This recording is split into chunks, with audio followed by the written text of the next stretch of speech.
வணக்கம். மத்திய அரசு ஊழியர்களுக்கு ஒரு மிக முக்கியமான மகிழ்ச்சியான செய்தி. யூபிஎஸ் திட்டம் இந்த ஆண்டின் தொடக்கத்தில் அறிமுகப்படுத்தப்பட்டது. இது என்பிஎஸ்ஸின் கீழ் ஒரு புதிய விருப்ப திட்டமாக உள்ளது. யாருக்கு அப்படின்னு பார்த்தீங்கன்னா 2025 ஏப்ரல் 1 முதல் மத்திய அரசு சிவில் சேவையில் புதிதாக சேரும் நபர்களுக்கு இது ஒரு விருப்ப திட்டமாக அறிவிக்கப்பட்டுள்ளது. வரி சலுகைகள் இதுதான் இந்த திட்டத்தின் மிகப்பெரிய சிறப்பம்சம். இதற்கு முன்பு என்பிஎஸ் திட்டத்தில் பல்வேறு வரி விலக்குகளும் வரி சேமிப்பு சலுகைகளும் கிடைத்தன. தற்பொழுது வெளியாகியுள்ள இந்த அறிவிப்பால் யூபிஎஸ் திட்டத்தை தேர்வு செய்யும் ஊழியர்களும் என்பிஎஸ்க்கு கிடைக்கும் அதே வரி சலுகைகளையும் பலன்களையும் பெறுவார்கள். இந்த முடிவு யூபிஎஸ் மற்றும் என்பிஎஸ் ஆகிய இரண்டு திட்டங்களுக்கும் இடையே ஒரு சமநிலையை கொண்டு வருகிறது. இதன் மூலம் பாரம்பரிய என்பிஎஸ் திட்டத்திற்கு பதிலாக யூபிஎஸ் திட்டத்தை தேர்வு செய்யும் ஊழியர்களுக்கு ஒரே மாதிரியான வரி சலுகைகள் கிடைக்கும். நிதி அமைச்சகத்தின் அறிக்கைப்படி யூபிஎஸ்ஐ வரி சலுகை கட்டமைப்பில் சேர்த்தது. மத்திய அரசு ஊழியர்களுக்கு வெளிப்படையான நெகிழ்வான மற்றும் வரி சலுகை கொண்ட திட்டங்கள் மூலம் ஓய்வூதிய பாதுகாப்பை வலுப்படுத்த அரசு மேற்கொண்டு வரும் முயற்சியில் மற்றொரு படி முன்னேற்றமாகும்.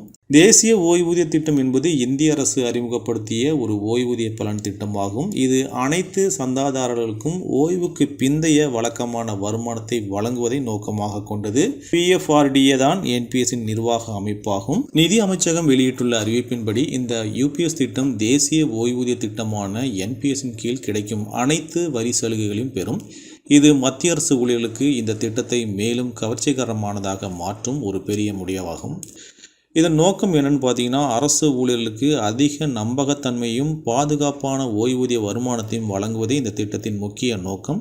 இது ஒரு உறுதியளிக்கப்பட்ட ஓய்வூதிய திட்டமாக வடிவமைக்கப்பட்டுள்ளது. இதற்கான பங்களிப்பு எப்படின்னு பார்த்தீங்கன்னா, அரசு ஊழியரின் அடிப்படை சம்பளம் மற்றும் அகவலைப்படியில் 18.5% பங்களிக்கிறது. ஊழியர்கள் தங்கள் சம்பளத்தில் 10% பங்களிக்க வேண்டும்.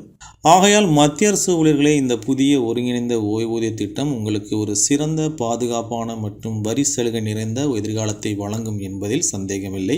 உங்கள் ஓய்வூதிய திட்டங்களை தேர்வு செய்யும் முன் இந்த திட்டத்தின் முழுமையான அம்சங்களையும் புரிந்து கொண்டு தேவைப்பட்டால் நிதி ஆலோசகர்களையும் அணுகி முடிவெடுங்கள். இந்த தகவல்கள் உங்களுக்கு பயனுள்ளதாக இருந்திருக்கும் என நம்புகிறோம். மீண்டும் அடுத்த வீடியோவில் சந்திக்கலாம். நன்றி, வணக்கம்.